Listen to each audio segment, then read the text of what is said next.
श्री कृष्णा, राधे राधे। श्री हरिदास। स्वागत है आप सभी का।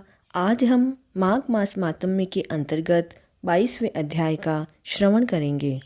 पिछले अध्याय में हमने यह जाना कि किस तरह देवद्युति की स्तुति से प्रसन्न होकर चतुर्भुजधारी भगवान श्री हरि ने उसे भक्ति का वरदान दिया था। आज के इस अध्याय में देवद्युति के उस स्तोत्र के बारे में जानेंगे। ऐसा कहकर भगवान अंतर ध्यान हो गए और देवद्युति भगवान के ध्यान में लीन हो गए। तब देवनिधि कहने लगे, हे महर्षि, जैसे गंगा जी में स्नान करने से मनुष्य पवित्र हो जाता है, वैसे ही भगवान की इस कथा को सुनकर मैं पवित्र हो गया। कृपा कर उस स्तोत्र को कहें जिससे उस ब्राह्मण ने भगवान को प्रसन्न किया। तब लोमश जी कहते हैं, उस स्तोत्र को पहले गरुड़ जी ने पढ़ा और मैंने सुना। हे विप्र, यह स्तोत्र अध्यात्म विद्या का सार और पापों का नाश करने वाला है। वासुदेव सर्वव्यापी चक्रधारी सज्जनों के प्रिय जगत के स्वामी श्री कृष्ण को नमस्कार है। जब स्तुति करने वाला जिसकी स्तुति की जाए तथा सभी जगत विष्णुमय है, तो भला किसकी स्तुति की जाए। जिस भगवान के श्वास वेद है, फिर कौन सी स्तुति है उनकी प्रसन्नता के लिए की जा सकती है। जिसको वेद नहीं जान सकते, न वाणी और मन जान सकता है, उसकी स्तुति में अज्ञानी भला क्या कर सकता है।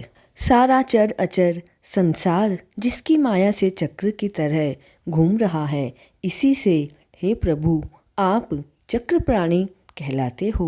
ब्रह्मा विष्णु आप ही हो। सारे संसार को उत्पन्न करने वाले ब्रह्मा को भी आप उत्पन्न करने वाले हो। जब जीव शरीर को धारण करता है तब उसको ज्ञान उत्पन्न होता है। तुम सभी सुखों के दाता हो, इसमें कोई संदेह नहीं है। आपसे संपूर्ण सुखों के देने वाली बुद्धि उत्पन्न होती है। आप ही 5 कर्मेंद्रियों, 5 महाभूत तथा मन के विविध भाव हो। ब्रह्मा विष्णु रुद्र की कल्पना से आप संसार की कल्पना इसी तरह करते हो जैसे पिता पुत्री की। कवियों में आपको जो रूप शोभा देता है, उस निर्गुण विष्णु भगवान को मैं नमस्कार करता हूँ। जिसमें ज्ञान रखने से श्रुतियों में कहे हुए कर्मों को लोग करते हैं, उस पवित्र ब्रह्मा को मैं नमस्कार करता हूँ। मैं उस सतरूप हरि को, जिसको योगी लोग सब प्राणियों में आत्म रूप में देखते हैं, उपासना करते हैं, जिसको अद्वैत कहते हुए गाते हैं और यज्ञ करते हैं, उस माधव भगवान को मैं नमस्कार करता हूँ। मनुष्यों को माया तथा मोह रूपी वायु से सदा भभकने वाली ज्वाला आपके चरण कमल की छाया पहुँच से नहीं जलाती है। जिसके स्मरण मात्र से मोह, अज्ञान, रोग, दुख दूर हो जाते हैं, उस अनंत रूप को मैं नमस्कार करता हूँ। जिसके मिल जाने पर और किसी दूसरे की इच्छा नहीं रहती। यदि विष्णु शब्द का अर्थ और उसके विषय का ज्ञान एक ही होता हो, तो इस सत्य से हे माधव, इस संसार की माया में फंसकर तेरे ही ध्यान में रत रहता है।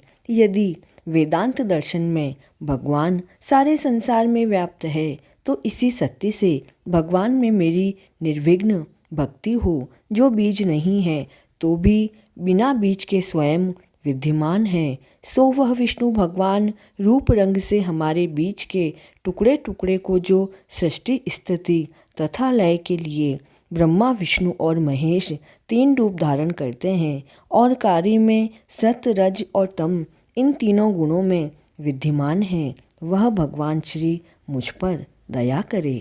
जो अविद्यापूर्ण संसार का त्याग करता है, जगन्मय आप हो, आपका बनाया हुआ विश्व आनंद करता है। आपके त्याग करने पर अपवित्र हो जाता है, उसका साथ करने पर भी तुम बिना साथ के बने रहते हो। विकार रहित, जिनकी चारवाक पंचभूत योग से पैदा हुआ चैतन्य मानते हुए उपासना करते हैं। जैन लोग आपके शरीर को परिणाम मानते हैं और सांख्यवादी तुम्ही को प्रकृति से परपुरुष मानकर आपका ध्यान करते हैं। चैतन्य रूप सदा आनंद स्वरूप उपनिषद जिसकी महिमा गाते हैं, आकाश आदि पंच महाभूत, देह, मन, बुद्धि, इंद्रिया, सभी कुछ आप हो। आपसे अलग और कुछ नहीं है। आप अग्नि, रवि, इंद्र, होम, मंत्र, क्रिया तथा फल सभी हो।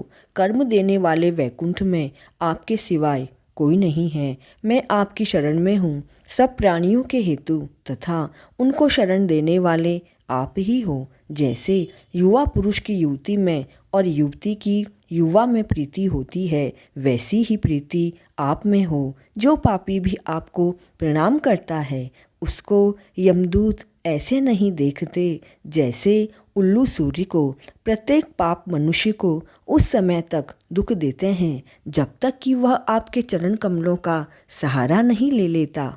जिन्होंने सुख स्वरूप मोक्ष रूपी लक्ष्मी का आलिंगन किया, जिन्होंने आत्मस्वरूप को सुख भोगा है और जिन्होंने ध्यान रूप सुख को भोगा है और जिन्होंने ध्यान रूप से मृत्यु को वश में किया है, ऐसे मुनियों से सेवित भगवान को नमस्कार है। जो जन्मादि से अलग हैं, जिनको काम क्रोध आदि दोष दुख नहीं देते, उन वासुदेव भगवान को मैं नमस्कार करता हूँ। जिनके ज्ञान की गति से अविद्या रूपी मल शुद्ध हो जाता है, जिनके ज्ञान रूपी शास्त्र से संसार रूपी शत्रु का नाश हो जाता है, उन दुखों के नाश करने वाले प्रभु को मैं बारंबार नमस्कार करता हूँ। जिस तरह भगवान सब स्थावर जंगम संसार को उत्पन्न करते हैं, इसी सत्य से भगवान मुझे दर्शन दे, दर्शन दे।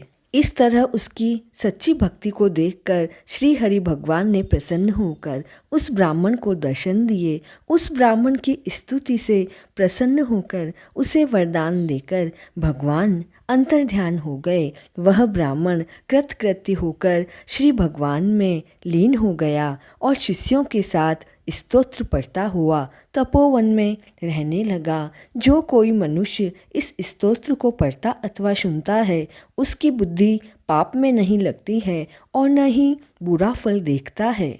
इसके कीर्तन से मनुष्यों की बुद्धि, मन तथा इंद्रियां स्वस्थ होती है। जो भक्ति पूर्वक अर्थ को विचार करता है और इसका जप करता है, वह वैष्णव पद को प्राप्त होता है। इसे हमेशा पढ़ने से मनवांछित कार्य सिद्ध होते हैं। मनुष्य सुपुत्र पाता है तथा धन, पराक्रम और चिरायु प्राप्त करता है। इसके पाठ से बुद्धि, धन, यश, कीर्ति, ज्ञान तथा धर्म बढ़ते हैं। दुष्ट ग्रहों की शांति होती है। यह व्याधियों व अनिष्टों को दूर करता है, दुर्गति से निवारता है। इसके पढ़ने से सिंह, व्याघ्र, चोर, भूत, देव, पिशाच और राक्षस का भय नहीं रहता है। जो वासुदेव भगवान का पूजन करके इस स्तोत्र को पढ़ता है, वह पापों से ऐसे ही अलग रहता है जैसे जल पंख से कमल। जो गति गंगा आदि के स्नान से मिलती है, जो इस स्तोत्र को एक काल, 2 काल या 3 काल पढ़ता है, वह तो अक्षय फल प्राप्त करता है। जो मनुष्य प्रातः काल इस स्तोत्र का पाठ करता है, वह इस लोक और परलोक में अक्षय सुख को पाता है। देवद्युति का बनाया हुआ यह स्तोत्र भगवान श्री को अत्यंत प्रिय है और भगवान के दर्शन कराने वाला है। योग सागर नाम का यह स्तोत्र परम पवित्र है। जो कोई भक्ति पूर्वक इसको पढ़ता है, वह विष्णु लोक को जाता है। अब पिशाच के मोक्ष की कथा कहते हैं। इति श्री पद्म पुराण अंतर्गत 22वां अध्याय संपूर्ण। ठाकुर जी आप सभी का मंगल करे। इसी मंगल कामना के साथ जय श्री कृष्णा।